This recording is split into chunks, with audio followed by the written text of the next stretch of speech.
പിതാവിൻ്റെയും പുത്രൻ്റെയും പരിശുദ്ധാത്മാവിൻ്റെയും നാമത്തിൽ ആമേൻ. ഇന്ന് ജൂൺ 12 വെള്ളിയാഴ്ച.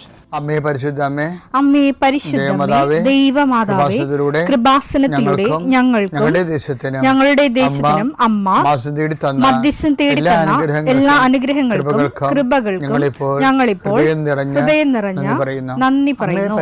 അമ്മേ പരിശുദ്ധമേ, ദൈവമാതാവേ, 2004 ഡിസംബർ 7 ഉച്ചകഴിഞ്ഞ് 2:30 കൃപാസനത്തിൽ സംഭവിച്ച അമ്മയുടെ പ്രത്യക്ഷപ്പെടലിനെ കുറിച്ച് തിരുസഭയ്ക്ക് സമർപ്പിച്ചിരിക്കുന്ന പഠനരേഖകളുടെ സഭാത്മകമായ പഠനം ആരംഭിക്കുവാൻ ഞങ്ങൾ പ്രാർത്ഥിക്കുന്നു. അമ്മേ പരിശുദ്ധമേ, ഭൂസ്വർലോകങ്ങളുടെ രാജ്ഞിയായ അങ്ങേയ്ക്ക് ഭൗമസംരക്ഷണത്തിനായി പ്രപഞ്ചപ്രകൃതിയെ തന്നെ തിരുസഭ പ്രതിഷ്ഠിക്കുവാൻ ഈ പ്രത്യക്ഷീകരണം വഴി ഇടയാക്കണമേ. പരിശുദ്ധമേ, ജപമാല മാതാവേ, സകല കൃപാസനം പ്രാർത്ഥനയോടും ചേർത്ത് ഞങ്ങളിപ്പോൾ പ്രാർത്ഥിക്കുന്ന ഈ കുടുംബത്തിന്റെ പ്രത്യേക നിയോഗം പറ മക്കളെ.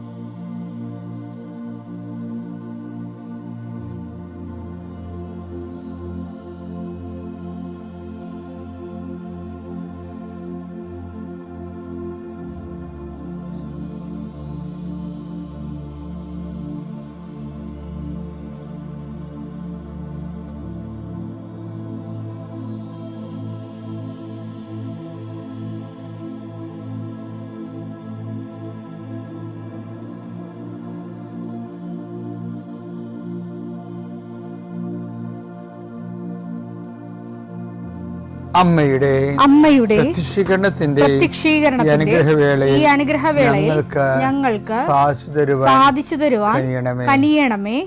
ആമേൻ. വിശ്വാസ പ്രമാണം.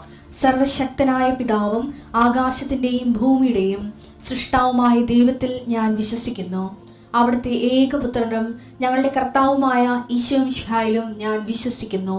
ഈ പുത്രൻ പരിശുദ്ധാത്മാവിനാൽ ഗർഭസ്ഥനായി കന്യകാമറിയത്തിൽ നിന്ന് പിറന്ന് പൊന്തിയോസ് പീലാത്തോസിന്റെ കാലത്ത് പീഡകൾ സഹിച്ച് കുരിശിൽ തറയ്ക്കപ്പെട്ട് മരിച്ച് അടക്കപ്പെട്ട് പാതാളങ്ങളിൽ ഇറങ്ങി മരിച്ചവരുടെ ഇടയിൽ നിന്ന് 3-ാം നാൾ ഉയർത്ത് സ്വർഗത്തിലേക്ക് എഴുന്നള്ളി സർവശക്തിയുള്ള പിതാവായ ദൈവത്തിന്റെ വലതുഭാഗത്തിരിക്കുന്നു.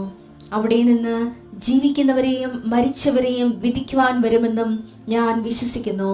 പരിശുദ്ധാത്മാവിലും ഞാൻ വിശ്വസിക്കുന്നു. വിശുദ്ധ കത്തോലിക്കാ സഭയിലും പുണ്യവാന്മാരുടെ ഐക്യത്തിലും പാപങ്ങളുടെ മോചനത്തിലും ശരീരത്തിന്റെ ഉയർപ്പിലും നിത്യമായ ജീവിതത്തിലും ഞാൻ വിശ്വസിക്കുന്നു. ആമേൻ.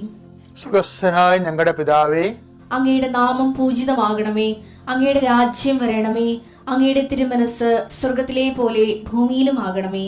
അന്നു വേണ്ടുന്ന ആഹാരം ഇന്ന് ഞങ്ങൾക്ക് തരണമേ. ഞങ്ങളോട് തെറ്റ് ചെയ്യുന്നവരോട് ഞങ്ങൾ ക്ഷമിക്കുന്നത് പോലെ ഞങ്ങളുടെ തെറ്റുകൾ ഞങ്ങളോടും ക്ഷമിക്കണമേ.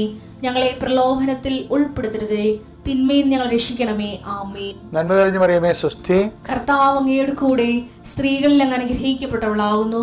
അങ്ങയുടെ ഉദരത്തിൻ ഫലമായി ഈശോ അനുഗ്രഹിക്കപ്പെട്ടവനാകുന്നു. പരിശുദ്ധ മറിയമേ, തമ്പുരാന്റെ അമ്മേ, പാപികളായ ഞങ്ങൾക്ക് വേണ്ടി ഇപ്പോഴും ഞങ്ങളുടെ മരണസമയത്തും തമ്പുരാനോട് അപേക്ഷിക്കണമേ. ആമേൻ. കർത്താവേ, നിന്റെ ഉന്നതമായ നാമത്തിന് സ്തോത്രം ചെയ്യുന്നു. കർത്താവേ, നിന്റെ വിശുദ്ധ പൗരോഹിത്യത്തെ മഹത്വപ്പെടുത്തണമേ. കർത്താവെ, സഭയിലുള്ള സാന്നിധ്യം ദൃഢമാക്കണം. 40 വർഷം ഞാൻ അർപ്പിച്ച കൃപാസനത്താരെ ജീവനോടെ പ്രത്യക്ഷപ്പെട്ട മാതാവിൻ്റെ സാന്നിധ്യം ഈ കൃപാസനത്തിൽ വന്നിറങ്ങി പ്രാർത്ഥിച്ചു പോകുന്ന ലക്ഷോപലക്ഷം മനുഷ്യരുടെ പ്രാർത്ഥനയുടെ ശക്തിയാൽ അങ്ങയുടെ കാരുണ്യം കണ്ണുനീരോടെ ആഗ്രഹിക്കുന്നുണ്ട്. ഈശോയെ, മുട്ടിന് താഴേക്ക്, കാൽമുട്ടിന് താഴേക്ക്, തുടയിലേക്ക് നീര് പൊങ്ങിക്കിടക്കണ കണ്ട് കർത്താവ് വ്യക്തിയെ സ്പർശിക്കും. അവർക്ക് എഴുന്നേക്കാൻ പാടില്ല, ഇരിക്കണവർ. കർത്താവെ, അങ്ങനെയുള്ള എല്ലാവരും നീ സ്പർശിക്കണം. പ്രാർത്ഥിക്കണമെന്നും പ്രാർത്ഥിച്ചത് സുഖപ്പെട്ടിട്ട് ജോലി ചെയ്യണമെന്ന് ആഗ്രഹിക്കുന്ന എല്ലാവരെയും നീ സ്പർശിക്കണേ കർത്താവെ. യാത്രയുള്ള മക്കളെ ഞാൻ ഏൽപ്പിച്ച് പ്രാർത്ഥിക്കുന്നു. കർത്താവെ, വിദേശത്തേക്ക് യാത്ര ചെയ്യുന്നവരും സ്വദേശത്തേക്ക് യാത്ര ചെയ്യുന്നവരും ജോലി സംബന്ധമായ യാത്ര ചെയ്യുന്നവരും യാത്ര മുടങ്ങിപ്പോരുണ്ട് ഈശോയെ. കാലുകൾ ഉതച്ചും വാഹന അപകടത്തിലും മരത്തിൽ നിന്ന് വീണും പലരും ഈ ദിവസങ്ങളിൽ അവരുടെ ഫോട്ടോയും കൂടെ എൻ്റെ അടുത്ത് വന്ന് അവരെല്ലാം ഞാനിപ്പോൾ ഓർത്ത് പ്രാർത്ഥിക്കണം ഈശോയെ. ഈശോ, നിന്റെ തിരുമുറുപാടുന്ന വലതുകരം, ആണിപ്പടുതാർന്ന അത്ഭുതകരം കിടപ്പ് രോഗികളുടെ മേൽ നീ നീട്ടണമെന്ന് പ്രാർത്ഥിക്കുന്നു. അടിപ്പിണർ പോലെ വൈദാഘാതം പോലെ ദൈവിക ശക്തി അവരിലേക്ക് ആവഹിക്കണമേ എന്ന് പ്രാർത്ഥിക്കുന്നു. നീ പോകുന്നിടത്തെല്ലാം നിന്റെ കൂടെ ഞാനുണ്ടാകുന്ന നല്ല ചില കർത്താവേ, നിന്റെ ചൈതന്യം അവരിലേക്ക് ആവശിക്കുകയും എൻ്റെ പ്രാർത്ഥനയിൽ ആശ്രയിച്ചിരുന്ന് പ്രാർത്ഥിക്കുമ്പോൾ എൻ്റെ കാര്യം അച്ഛൻ പറഞ്ഞില്ലല്ലോ എന്ന് ഓർത്ത് ഇപ്പം സങ്കടപ്പെടുന്നവരെ അവർ മനസ്സിൽ വിചാരിക്കുന്ന കാര്യത്തിൻ്റെ മേലെ മാതാവിൻ്റെ മധ്യസ്ഥത്തിൽ യേശു നാമത്തിലെ വിടുതൽ ലഭിക്കട്ടെ. പിതാവും പുത്രനും പരിശുദ്ധാത്മാവിൽ നീക്കുവാമേ. എൻ്റെ പ്രിയപ്പെട്ടവരെ, നമ്മുടെ ആധ്യാത്മിക മുന്നേറ്റത്തിലെ എപ്പോഴും നമ്മൾക്ക് വരുന്നൊരു വിഷയം, ചില സമയത്ത് ചില സാഹചര്യത്തിലൂടെ കടന്നു പോകുമ്പോൾ ചിലപ്പോൾ കൃപ നമുക്ക് സീറോയായി വരും. അപ്പോൾ നിങ്ങൾക്ക് അങ്ങനെയൊക്കെ സംഭവിക്കുക. എങ്ങനെയാണ് അച്ഛനത് മനസ്സിലാക്കുന്നത് വെച്ചാൽ, അതായത് സാക്ഷ്യം വഹിക്കാൻ കരുത്തില്ലാത്ത രീതി വരുമ്പോൾ ഓർക്കണം കൃപ സീറോ ആയെന്ന്. കർത്താവ് പറഞ്ഞിരിക്കുന്നത് എല്ലാ അവസരങ്ങളും സാക്ഷ്യം വഹിക്കാനുള്ളതാണെന്നാണ്. എല്ലാ അവസരങ്ങളും, പ്രത്യേകിച്ച് നെഗറ്റീവായിട്ടുള്ള സാഹചര്യങ്ങൾ, ഇത് നിങ്ങൾക്ക് സാക്ഷ്യം വഹിക്കാനുള്ള അവസരമായിരിക്കും. ലൂക്ക 21:12. ഇവയ്ക്കെല്ലാം മുമ്പ് അവർ നിങ്ങളെ പിടികൂടുകയും പീഡിപ്പിക്കുകയും ചെയ്യും. അവരുടെ സിനഗോഗുകളിലും കാരാഗൃഹങ്ങളിലും നിങ്ങളെ ഏൽപ്പിച്ചു കൊടുക്കും. എന്റെ നാമത്തെ പ്രതി രാജാക്കന്മാരുടെയും ദേശാധിപതികളുടെയും മുൻപിൽ അവർ നിങ്ങളെ കൊണ്ടുചെല്ലും. ലൂക്ക 21:13. നിങ്ങൾക്ക് ഇത് സാക്ഷ്യം നൽകുന്നതിനുള്ള അവസരമായിരിക്കും. അപ്പോൾ ഇതാണ് വിഷയം വെച്ചാൽ, ക്രിസ്തുവിൻ്റെ നാമത്തിന് വേണ്ടി ഏറ്റുപറയാനുള്ള അവസരങ്ങൾ, ക്രിസ്തുവിൻ്റെ നാമത്തെ ഏറ്റുപറയാനുള്ള അവസരങ്ങൾ ആണ് സാക്ഷ്യം വഹിക്കാനുള്ള അവസരങ്ങൾ. അപ്പോൾ ക്രിസ്തുവിൻ്റെ നാമത്തെ ഏറ്റുപറയാനുള്ള അവസരം, ഇപ്പോൾ ഞാൻ ഇടയ്ക്കുന്നാൾ നിങ്ങൾ പറഞ്ഞില്ലേ, കഴിഞ്ഞ ദിവസങ്ങളിൽ ഞായറാഴ്ച ക്ലാസ് എടുക്കണമെന്ന് അഖിലെന്ന് പറഞ്ഞ ടീച്ചറിനോട് പറഞ്ഞപ്പോൾ ആ ഒരു ജോലി മാത്രമേ ഉപജീവന മാർഗത്തിനുള്ളൂ. അവൾ പറഞ്ഞ് ഞാൻ ശനിയാഴ്ച വന്ന് ക്ലാസ് എടുത്തോളാം, ഞായറാഴ്ച കർത്താവിൻ്റെ ദിവസമാണ്, എനിക്ക് ദേവാലയത്തിൽ പോകണം, പിന്നെ പ്രാർത്ഥന ദിവസമാണതെന്ന് പറഞ്ഞ് അവളത് ഉപയോഗിച്ച് അതാണ് ആ സാക്ഷ്യം വഹിക്കാനുള്ള അവസരമാണ്. ചില ആൾക്കാരാണെങ്കിൽ പറയും കുർബാന പോയാലെന്ന് കുഴപ്പമില്ല, നാളെ കാണാനില്ല, ജോലി പോയാൽ എങ്ങനെ കുഞ്ഞുങ്ങൾ ജീവിക്കുമെന്ന് പറഞ്ഞുകൊണ്ട് അത് നിങ്ങളെക്കൊണ്ട് പറയിപ്പിക്കലാണ് ദൈവമേ. നിങ്ങൾ ഏത് തരക്കാരനാണെന്ന് പറയിപ്പിച്ച് നിങ്ങളെ ശരിക്കും മാറ്റി നിർത്തുകയാണ്. ശരി, നിങ്ങൾക്കൊരു അവസരം തന്നിട്ട് നിങ്ങൾക്ക് സാക്ഷ്യം വഹിക്കാൻ പറ്റാതെ നിങ്ങളുടെ ഉദരത്തിന് സാക്ഷ്യം വഹിച്ചുകൊണ്ട് നിങ്ങൾ ദൈവത്തിൻ്റെ ആളല്ല എന്ന് നിങ്ങളെക്കൊണ്ട് തന്നെ പറയിപ്പിക്കുന്ന ചതിക്കുഴികളാണ് വരുന്നത്. ആർക്കും ഇങ്ങനെ ഞാൻ ദൈവത്തിൻ്റെ ആളാണ്, വിശ്വാസിയാണെന്ന് മേനിന്നടിക്കാൻ പറ്റത്തില്ല. മേനിന്നടിക്കുമ്പോൾ ഇതുപോലെയുള്ള സിറ്റുവേഷൻസ് കൊണ്ടുവന്നിട്ട് പറയും നീ റെസ്പോണ്ട് ചെയ്യാൻ പറയും. അപ്പോഴേ സത്യസന്ധമായിട്ടല്ല റെസ്പോണ്ട് ചെയ്യാൻ പറ്റത്തുള്ളൂ. അപ്പോൾ കള്ളവിശ്വാസങ്ങളൊന്നും വിലപ്പോകത്തില്ല ദൈവത്തിൻ്റെ സന്നിധിയിൽ. അതുകൊണ്ടാണ് ഈശോ പറഞ്ഞത് ഇങ്ങനെയുള്ള നെഗറ്റീവ് സിറ്റുവേഷൻസ് നിനക്ക് സാക്ഷ്യം വഹിക്കാനുള്ള അവസരമാണെന്ന്. അപ്പം മോശ കാലഘട്ടവും കാലാവസ്ഥയും ജീവിത അവസ്ഥയും കർത്താവിന് സാക്ഷ്യം വഹിക്കാനുള്ള, പിന്നീട് എന്ത് സംഭവിക്കും ആ സാക്ഷ്യത്തിൽ നമ്മൾ ജയിച്ചാൽ പിന്നെ നിൻ്റെ ജീവിതം മൊത്തം ദൈവം ഏറ്റെടുക്കുകയാണ്, നിന്നെയും നിന്റെ കുഞ്ഞുങ്ങളെയും എല്ലാം. അപ്പോൾ വലിയൊരു അനുഗ്രഹത്തിന് മുമ്പാണ് ദൈവം സാക്ഷ്യം വഹിക്കാനുള്ള അവസരം തരണത്. അതെപ്പോഴും നമ്മൾ ഓർത്തേക്കണം. എല്ലാ അനുഗ്രഹങ്ങൾക്കും മുമ്പും സാക്ഷ്യം വഹിക്കാനുള്ള അവസരം തരും. ചിലർക്കത് മനസ്സിലാവും, ചിലരങ്ങനെ ഉറപ്പിച്ച് നിൽക്കും. കഴിഞ്ഞ ദിവസങ്ങളിൽ ആൻജുവാൻ്റെ സാക്ഷ്യം ഇടയ്ക്ക് ഞാൻ പറയാറുണ്ട്.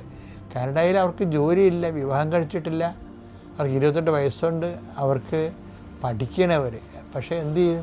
എന്നാലും ഈ ബൈബിളും കൊണ്ടുപോയി അവൾ ജോലി ചെയ്ത സ്ഥലത്ത് ബൈബിൾ വെക്കും.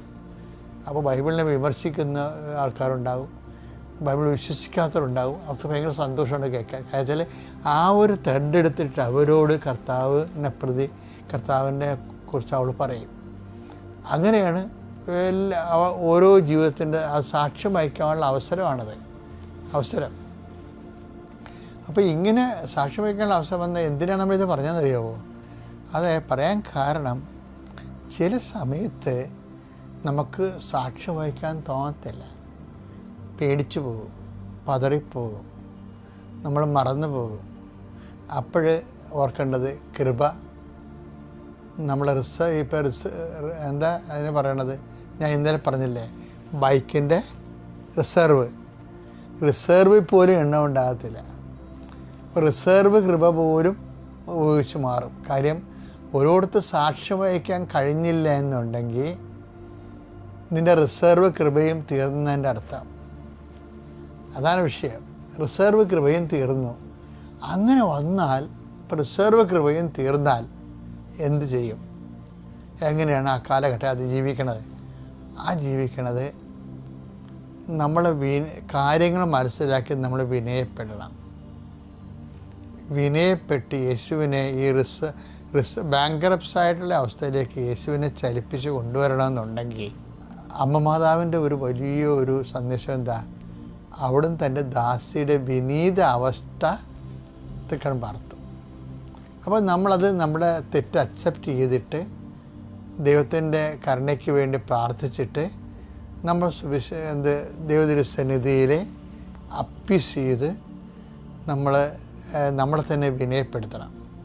അപ്പോൾ അങ്ങനെ വിനയപ്പെട്ട് കഴിയുമ്പോൾ അതാണ് ഈ ശതാധിപനൊക്കെ സംഭവിക്കുന്നത്. ശതാധിപനെ വായിച്ച് ലൂക്ക 7:6-7 തിരുവചനങ്ങൾ.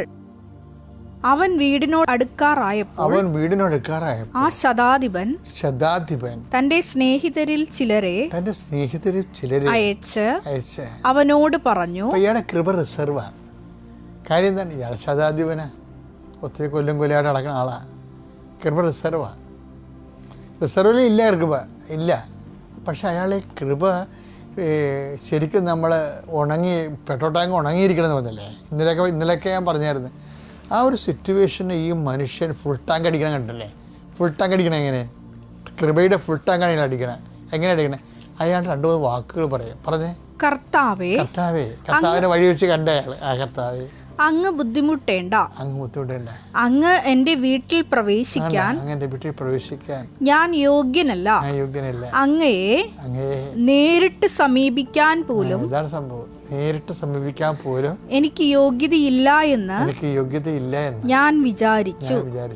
അങ്ങ് ഒരു വാക്കുച്ചരിച്ചാൽ മാത്രം മതി. വിജാതിനായി മനുഷ്യൻ പറഞ്ഞ വാക്കാണ് കർത്താവ് കുർബാന വരുമ്പോൾ ഇന്ന് സഭ പറയണത്. എന്താണ്? അങ്ങൊരു വാക്ക് ഉച്ചരിച്ചാൽ മാത്രം മതി, എൻ്റെ ഭൃത്യൻ സുഖപ്പെട്ടുകൊള്ളും. അതായത് ഈ ശതാധിപന് ശരിക്കും 0- കൃപയിൽ നിൽക്കുന്ന ഒരാൾ കൃപയുടെ ഫുൾ ടാങ്കിലേക്ക് വരണത് ഈ വിനീതാവസ്ഥയിലൂടെയാണ്. അതാണ് അമ്മ പറഞ്ഞത്, അവിടുന്ന് തൻ്റെ വിനീതാവസ്ഥ തൃക്കൺ പാർത്തു എന്നുള്ളതാണ്. തൃക്കൺ പാർത്തു. അപ്പോൾ എപ്പോഴും നമ്മൾ ശ്രദ്ധിക്കേണ്ടത്, കൃപ എങ്ങാനും ബാങ്ക്രപ്റ്റ്സ് ആയിപ്പോയാൽ നേരെ ഡൗൺ ചെയ്ത് അഹങ്കാരം മാറ്റി, ഹുങ്ക് മാറ്റി, തൻപൂർവ മനോഹം മാറ്റിയിട്ട് നേരെ എളിമപ്പെട്ട് 0- വരണം. എല്ലാവരുടെയും ക്ഷമിച്ച്, എല്ലാവരുടെയും ദാസനായി, എല്ലാവരുടെയും ശുശ്രൂഷകനായി തൻ്റെ നിസ്സഹായ അവസ്ഥ ഏറ്റുപറഞ്ഞിട്ട് സഹായിക്കണം. ഞാൻ സാക്ഷ്യം വഹിക്കാൻ തയ്യാറാണ് എന്ന് പറയണത്. വെറുതെ എളിമപ്പെട്ടിട്ട് കാര്യമില്ല. അത് സാക്ഷ്യം വഹിക്കാൻ വേണ്ടിയാണ് നമ്മൾ ദൈവത്തിരുസന്നിധി കൃപ കണ്ടെത്തുന്നത്. ദൈവത്തിൻ്റെ ജോലി ചെയ്യാൻ വേണ്ടിയാണ്. അതുകൊണ്ടാണ് മറിയമേ, നീ ദൈവത്തിരുസന്നിധി കൃപ കണ്ടെത്തിയിരിക്കുന്നെന്ന് പറയും ആ സംഭവം. അപ്പം എന്തെങ്കിലും ഒരു ബാങ്ക്രപ്ഷൻ വന്നാൽ ശതാധിപനെ പോലെ നേരെ താഴേക്ക് വന്നിട്ട് ഈ കൃപയുടെ പെട്രോൾ ടാങ്ക് ഉണങ്ങിയിരിക്കണത് ഫുൾ ടാങ്ക് അടിക്കാൻ നമുക്ക് പറ്റും. പിതാവിൻ്റെയും പുത്രൻ്റെയും പരിശുദ്ധാത്മാവിൻ്റെ നാമത്തിൽ.